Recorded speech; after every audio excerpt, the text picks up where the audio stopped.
París, la ciudad luz, la capital del amor, la moda, la cultura, una ciudad que el mundo ha idealizado durante generaciones, convertida en mito, en símbolo, en escenario soñado.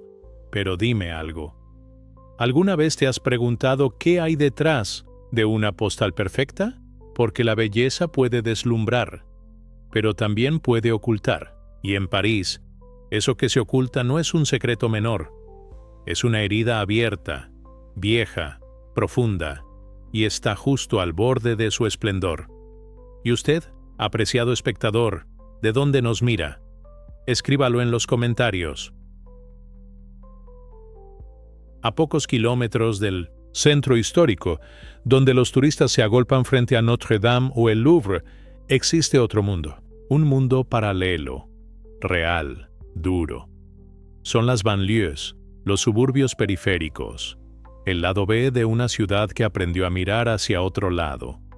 Ahí, lejos de los cafés del Marais y de los atardeceres en el Sena, vive una parte fundamental de Francia, una parte que construyó sus edificios, que limpia sus calles, que alimenta sus cocinas y que, sin embargo, es tratada como si no perteneciera, como si siempre estuviera afuera, incluso estando adentro. En estas zonas periféricas, más del 40% de la población tiene orígenes migrantes.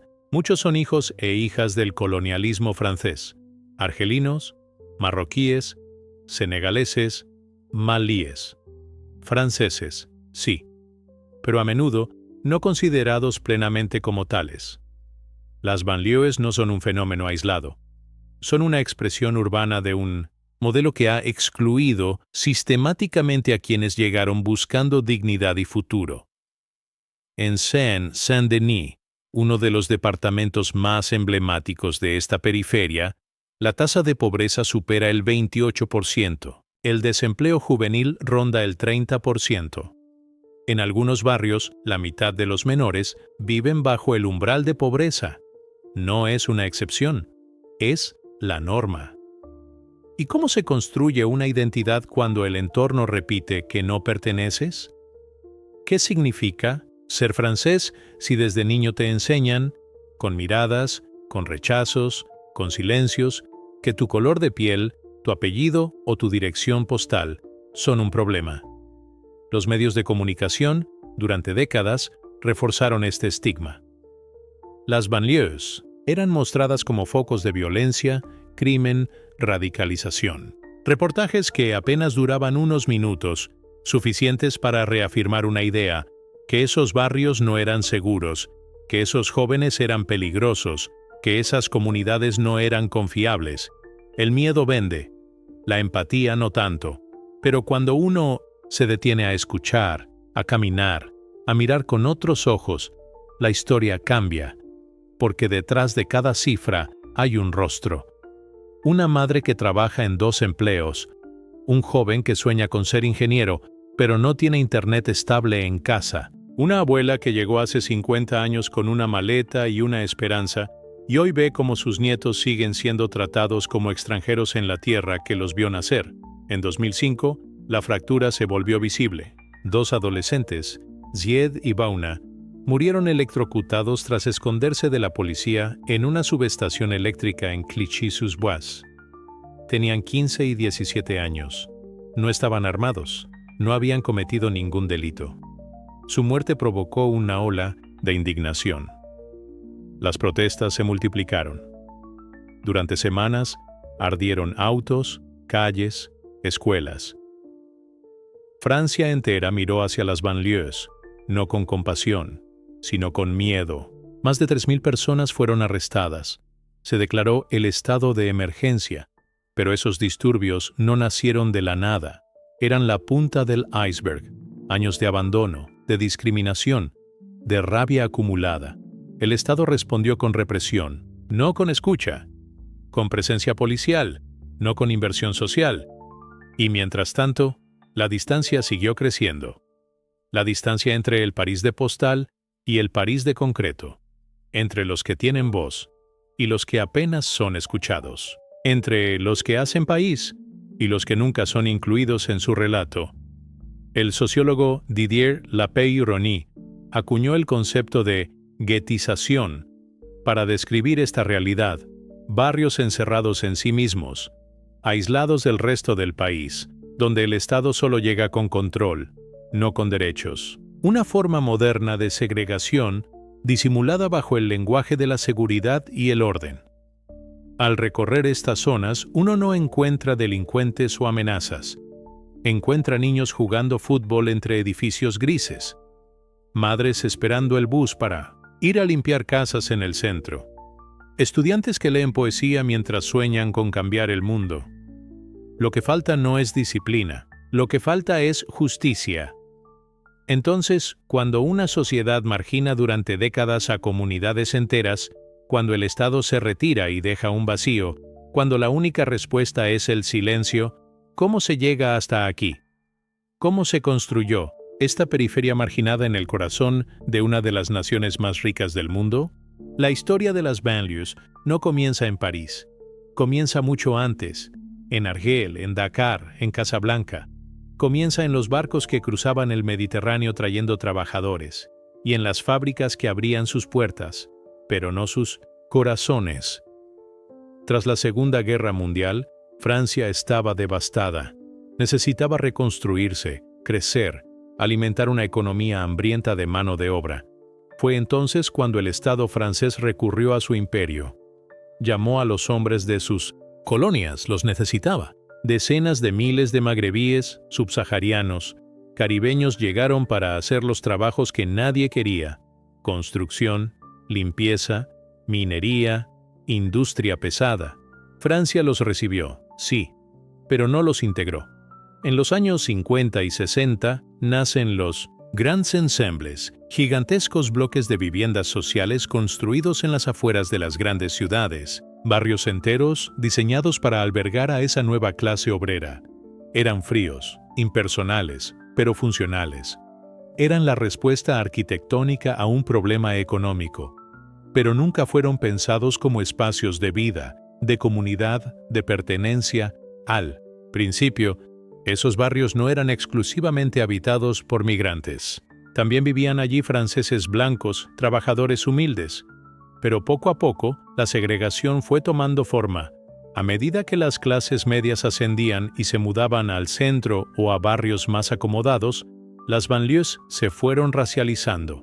El color de piel empezó a coincidir, sospechosamente, con el código postal. Con la descolonización en los años 60, llegaron nuevas olas migratorias, familias enteras, ahora sí, con la idea de echar raíces.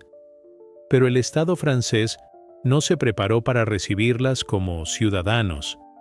Las políticas públicas fueron insuficientes, la discriminación estructural se intensificó.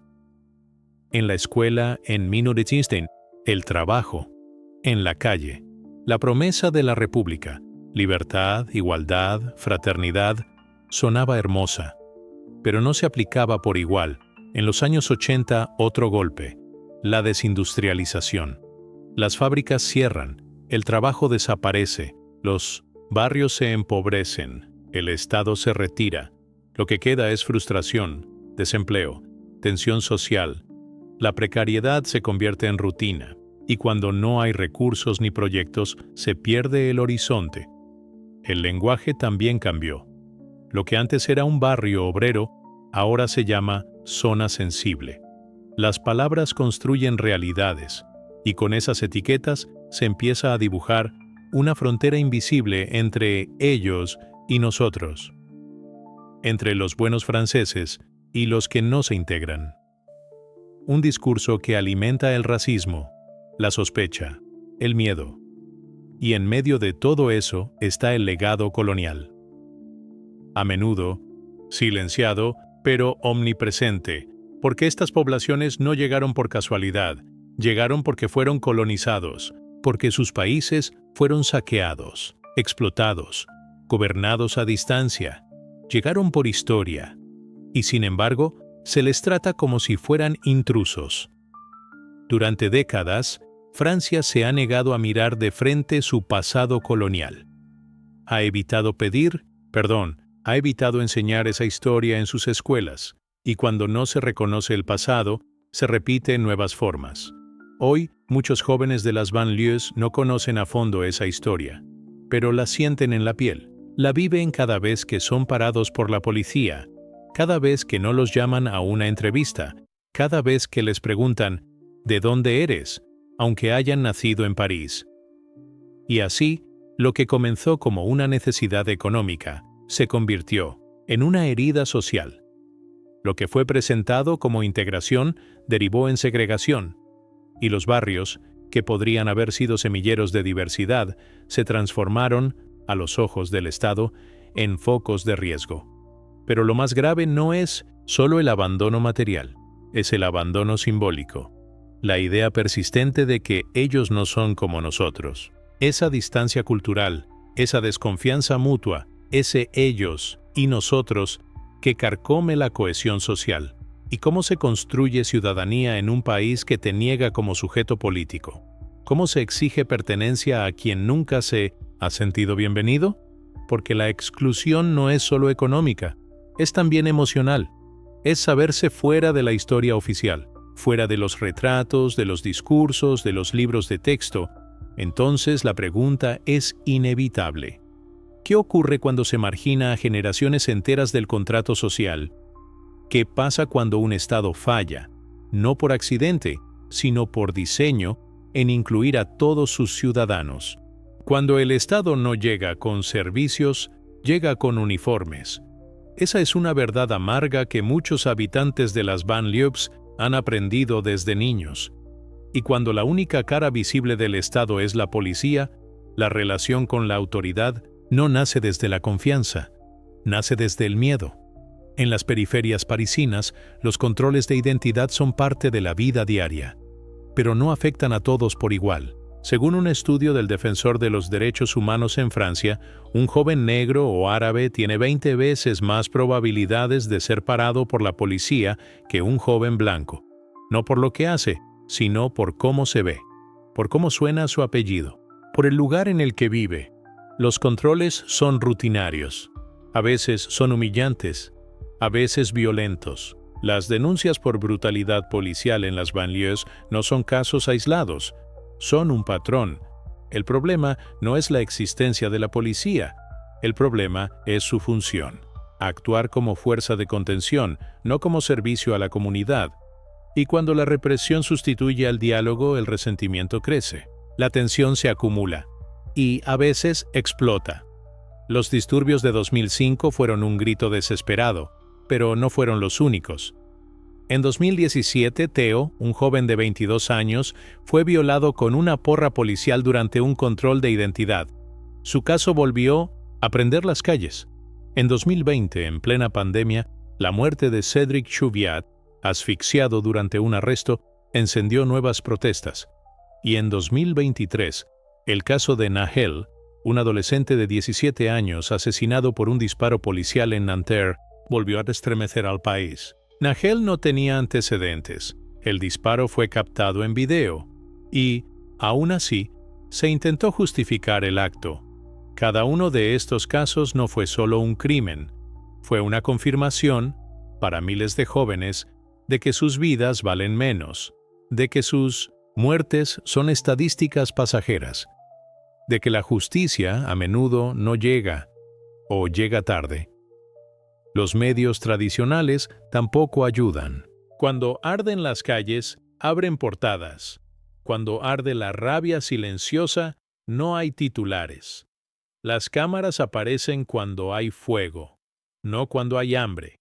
Y así se construye una narrativa peligrosa, la de jóvenes violentos, barrios fuera de ahí, control, culturas que no se integran. Se refuerza el prejuicio, se alimenta el miedo. Pero, ¿es posible hablar de violencia sin hablar de contexto? ¿Cómo no se va a revelar una juventud que crece con promesas rotas, escuelas deterioradas, padres agotados y un Estado ausente? En muchas banlieues hay escuelas con menos recursos, profesores menos experimentados, infraestructuras más deterioradas.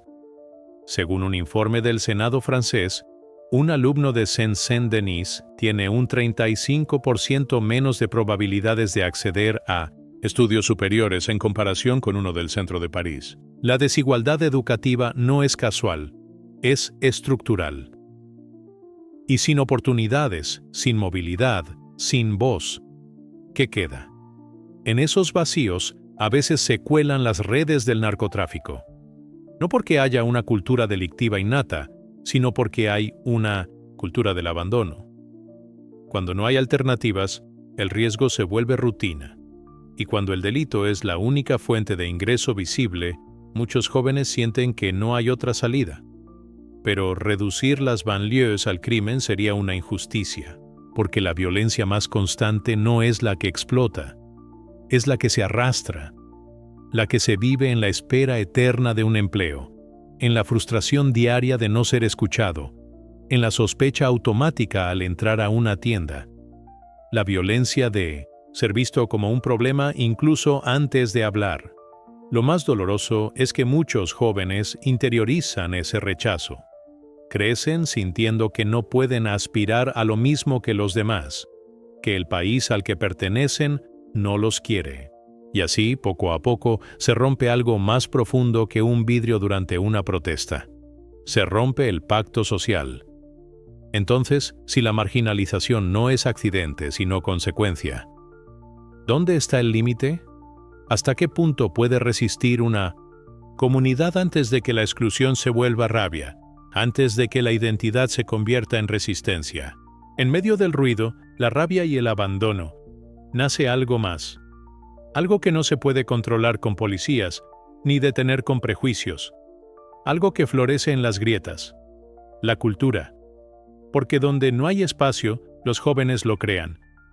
Donde no hay voz, los jóvenes la inventan. Donde no hay futuro, los jóvenes lo cantan. Las banlieues son también el epicentro de una efervescencia creativa. En sus calles, en sus esquinas, en sus muros, hay un grito que no es solo protesta, es identidad. Y en ese grito, lo que se alza no es solo una denuncia, es una afirmación. Aquí estamos, existimos, creamos. La cultura urbana francesa, la más influyente de Europa, nace en gran parte en las periferias. El rap, por ejemplo, no es solo un género musical, es una crónica viva, un diario hablado, un espejo. Artistas como IAM, NTM, Medin, Kerry James o, más recientemente, Nekfeu, Boba y PNL han transformado sus vivencias en himnos generacionales. Hablan de exclusión, pero también de orgullo, de dolor, pero también de esperanza. Kerry James, nacido en Orly, lo dijo con claridad. Ser de las banlieues no es una vergüenza, es un motor. Y cuando un joven escucha esa frase en su lengua, en su tono, en su acento, algo cambia. Porque por fin se ve, por fin se oye. El arte no es solo consuelo, es construcción de subjetividad, es resistencia simbólica. Y en las banlieues, la música, el graffiti, la danza, el cine independiente se convierten en trincheras culturales. Trincheras donde no se dispara, pero sí se lucha. También están los colectivos comunitarios. Agrupaciones autogestionadas que crean bibliotecas, talleres de lectura, espacios seguros para hablar de racismo, salud mental, feminismo. En barrios donde el Estado no invierte, las redes solidarias suplen el abandono. Y en esa red, la juventud es protagonista. Frente al estigma, los jóvenes generan contranarrativas, redes sociales, podcasts, documentales hechos por ellos mismos, desde su mirada, desde su calle. Porque si los medios no los cuentan, ellos se cuentan. Y eso tiene un poder enorme, el poder de apropiarse del relato. En el deporte también hay señales. Muchos de los grandes futbolistas de la selección francesa nacieron en las banlieues. Kylian Mbappé, Paul Pogba, N'Golo Kanté. Son ídolos globales, pero incluso ellos enfrentan el doble estándar. Cuando ganan, son la Francia multicultural. Cuando pierden, se les recuerda ¿De dónde vienen? ¿Y qué decir de la lengua? El francés que se habla en las banlieues está lleno de influencias árabes, africanas, verlan, el lenguaje invertido, códigos callejeros. No es un error gramatical, es una evolución viva del idioma. Una forma de decir, somos parte de esta nación, aunque no hablemos como esperan. Esta creación cultural es también una forma de responder a la violencia simbólica. Es tomar el dolor y transformarlo, darle sentido, porque cuando el mundo te dice que no perteneces, crear es una forma de resistir. Pero hay algo que no se puede perder de vista. No deberíamos esperar que la cultura lo repare todo, que la música salve lo que las políticas destruyen, que el arte sustituya al Estado. La cultura puede ser un puente, pero no debe ser excusa. La juventud de las banlieues no quiere compasión, quiere oportunidades reales, quiere inversión, quiere respeto, quiere futuro. Y sin embargo, a pesar de todo, siguen creando, siguen soñando, siguen transformando cemento en poesía, rabia en ritmo, exclusión en estilo. Entonces, frente a esa energía, esa creatividad y esa fuerza, ¿qué pasa cuando una generación entera se organiza, se expresa y se levanta no solo para pedir, sino para redefinir lo que significa pertenecer? Francia se enorgullece de su modelo republicano, un modelo que se basa en principios universales: libertad, igualdad, fraternidad. Un modelo que, en teoría, no distingue orígenes, religiones ni colores, que no reconoce comunidades, sino ciudadanos. Pero en las banlieues esa promesa no se cumple. O peor aún, se convierte en espejismo. La República dice, todos somos iguales, pero los datos muestran otra cosa. En 2020, un informe del Observatorio de Desigualdades confirmó que el 40% de los habitantes de las banlieues prioritarias vive por debajo del umbral de pobreza. En comparación, la media nacional apenas roza el 14%. Esa no es igualdad, es fractura. El acceso al empleo es otro campo minado. Un estudio del INSEE demostró que un joven con apellido magrebí tiene hasta un 50% menos de probabilidades de ser convocado a una entrevista de trabajo que uno con apellido francés tradicional, aun con el mismo currículum. ¿Mérito? ¿Esfuerzo? Sí, pero para algunos más que para otros. En la educación, el principio republicano también se tambalea. Las banlieues reciben menos recursos, menos docentes estables, menos opciones extracurriculares. Y eso, en un sistema que dice ser meritocrático, se traduce en una carrera desigual desde la línea de salida. El Estado habla de integración, pero esa integración, muchas veces, exige el olvido. Sí, puedes ser francés, pero sin tu religión muy visible, sin tu acento, sin tu ropa, sin tu historia. El laicismo, que debería proteger la libertad de creencias, se convierte en un arma. El uso del velo, por ejemplo, ha sido objeto de múltiples leyes, polémicas y exclusiones. Todo en nombre de la neutralidad. Pero, ¿neutralidad para quién? Cuando alguien levanta la voz, el Estado responde con moralismo, con discursos sobre la República en peligro, con llamados al orden, pero muy pocas veces con escucha, muy pocas veces con reparación. Hay barrios enteros sin bibliotecas, sin cines, sin transporte eficiente, pero llenos de comisarías. Eso también es un mensaje. El Estado invierte más en seguridad que en desarrollo, más en vigilancia que en cultura, más en contención que en cuidado, y aún así se sigue hablando de igualdad de oportunidades, como si bastara con repetirlo para que fuera verdad. Es una ilusión peligrosa, porque cuando un sistema finge ser justo mientras perpetúa la injusticia, lo que genera no es solo frustración, es desafección, es desconfianza profunda, es una herida democrática. Y sin confianza no hay pertenencia. ¿Cómo se espera que un joven crea en la República cuando la República lo ignora? ¿Cómo se construye nación cuando se margina a millones de ciudadanos en silencio? No se trata de culpar a toda una sociedad. Se trata de señalar responsabilidades institucionales. políticas, históricas, porque ningún país puede mirar hacia el futuro si no se atreve a revisar su presente con honestidad. Algunos dirán que la solución está en reformar la escuela, en mejorar la convivencia, en reeducar a los jóvenes. Pero el problema no está solo en ellos. Está en el sistema que reproduce desigualdad mientras se declara ciego ante ella. Entonces, ante este panorama donde el discurso público se aleja tanto de la experiencia real, ¿cómo se puede reconstruir la confianza? ¿Cómo se puede volver a creer en un país que no reconoce tus heridas, ni tu historia, ni tu verdad? Francia se mira a sí misma todos los días, pero no siempre con claridad. Y cuando mira a sus periferias, cuando intenta entenderlas, casi nunca lo hace con sus propios ojos. ¿Quién tiene el poder de mostrar lo que somos? ¿Quién decide qué es visible y qué no? En el caso de las banlieues, las respuestas son contundentes. Los medios tradicionales, televisión, prensa, radio, han jugado un papel determinante en la creación de un imaginario colectivo que muchas veces no informa, sino deforma. Basta observar los titulares. Violencia en los suburbios, revueltas en zonas de no derecho, radicalización islámica en las periferias. Palabras que se repiten, que resuenan, que construyen una idea. Las banlieues son peligrosas, son ajenas, son un problema.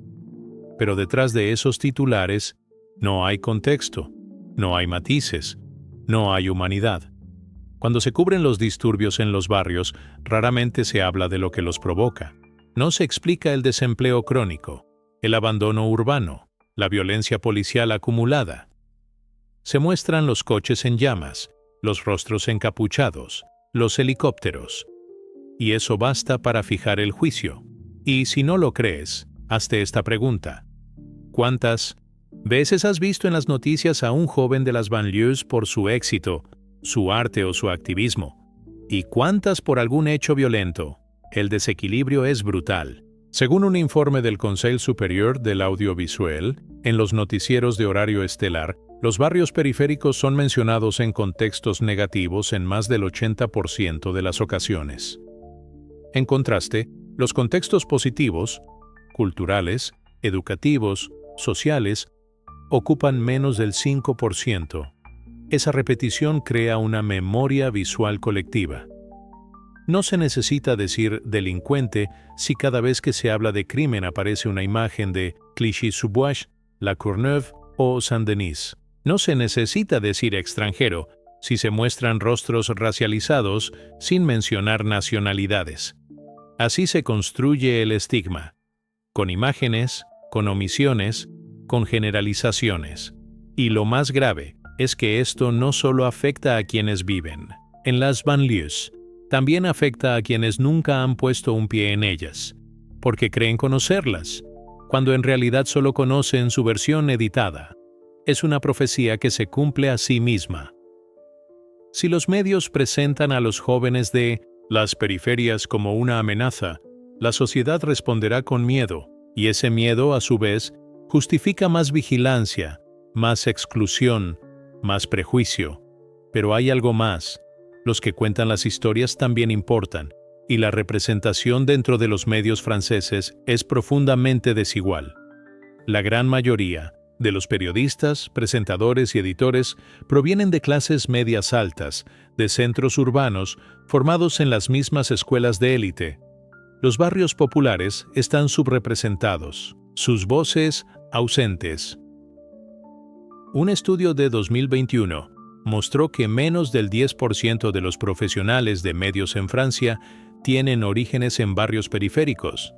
Menos del 3% son de origen magrebí, subsahariano o antillano, pese a que estas comunidades representan más del 20% en algunas regiones urbanas. Eso tiene consecuencias profundas, porque no solo se trata de qué se cuenta, sino de cómo se cuenta, con qué palabras, con qué sensibilidad, con qué marco ético.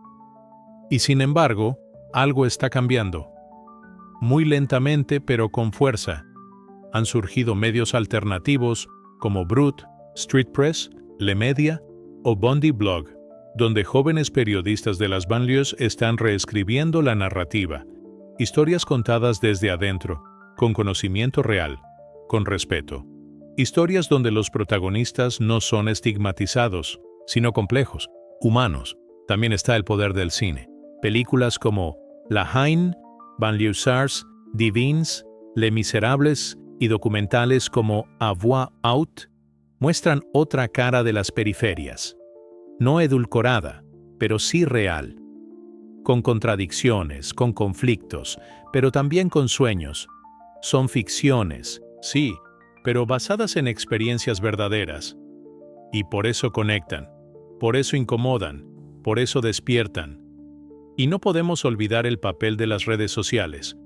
Hoy, miles de jóvenes de las banlieues cuentan su vida diaria a través de TikTok, YouTube, Instagram. Muestran sus trayectos, sus dificultades, sus triunfos. Se graban hablando de política, de racismo, de religión. Se organizan, se comunican, se defienden. Es un acto de reapropiación del relato. Si los medios no los representan, ellos mismos se representan. Y eso es revolucionario, porque el lenguaje crea realidad. Y cuando cambias la forma en que te cuentan, cambias también la forma en que te miran. Pero aún queda un largo camino, porque mientras los medios dominantes sigan atrapados en los mismos esquemas, las voces marginales seguirán luchando por romper el silencio.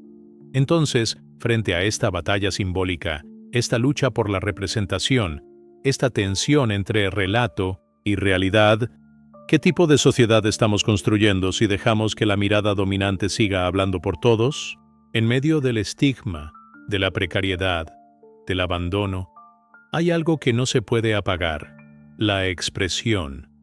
Porque donde el Estado calla, donde los medios distorsionan, donde la política olvida, aparece la voz de la cultura. Y en las banlieues, esa voz ruge. Allí, en esos bloques grises que muchos solo asocian con violencia, florece una de las escenas culturales más vivas, potentes y auténticas de toda Francia. El rap es uno de los estandartes.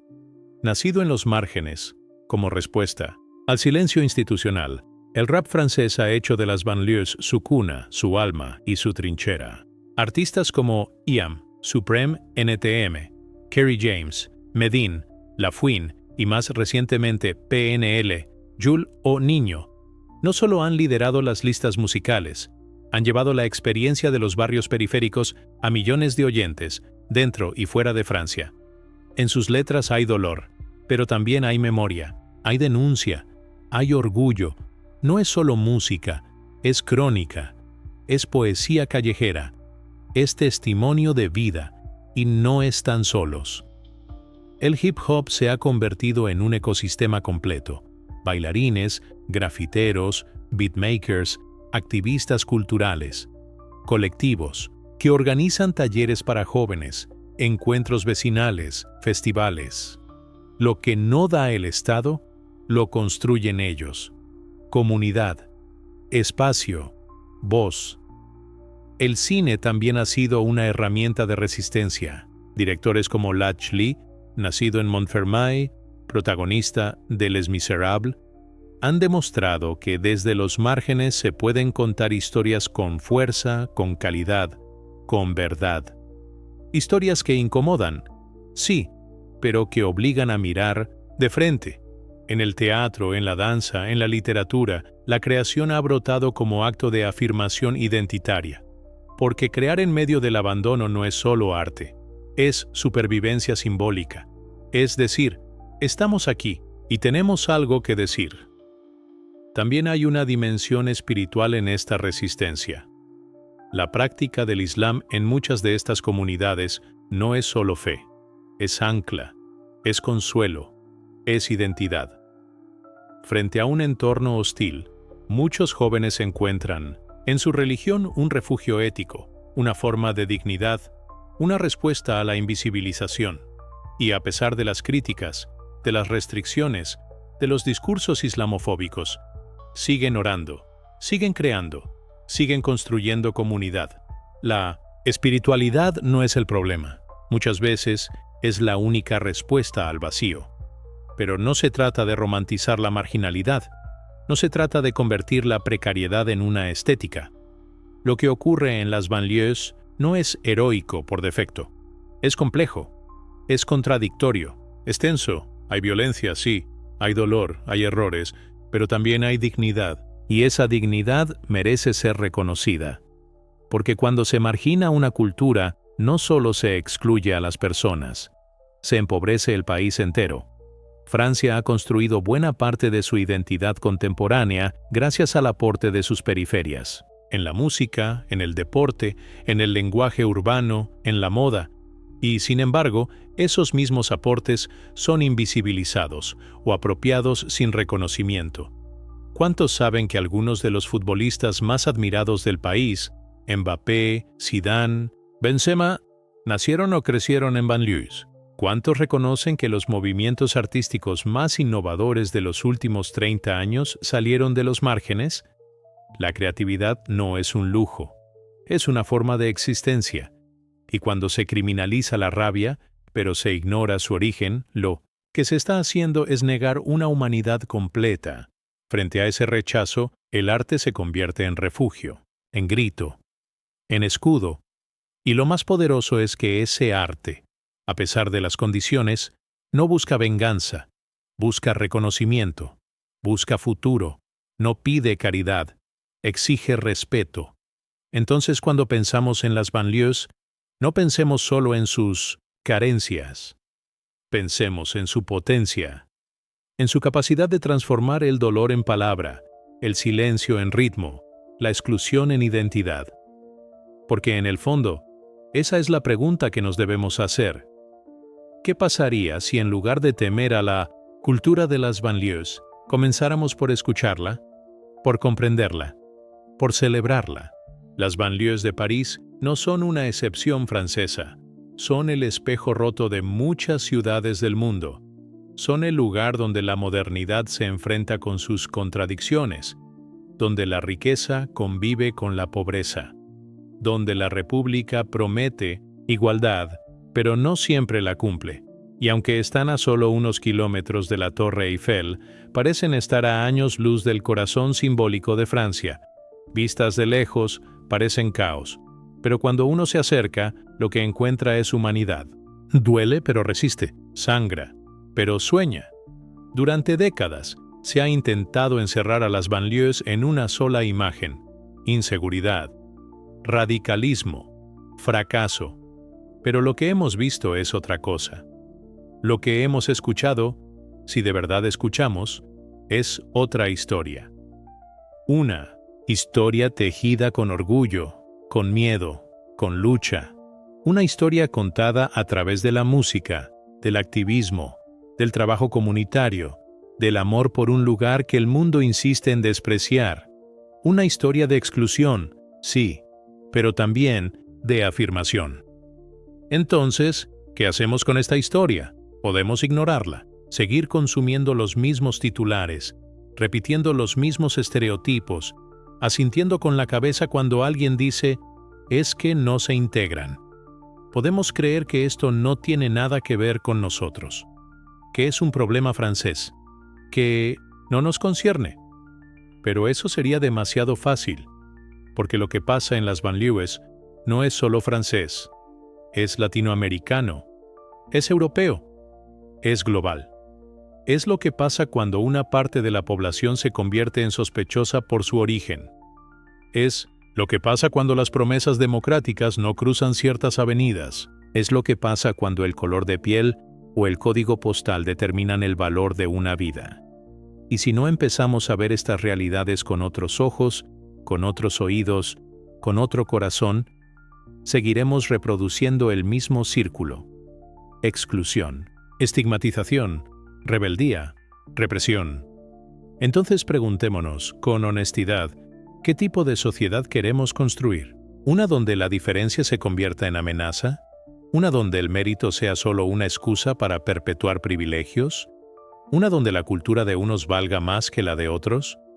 ¿O queremos construir algo distinto? Algo más justo, más humano, más verdadero.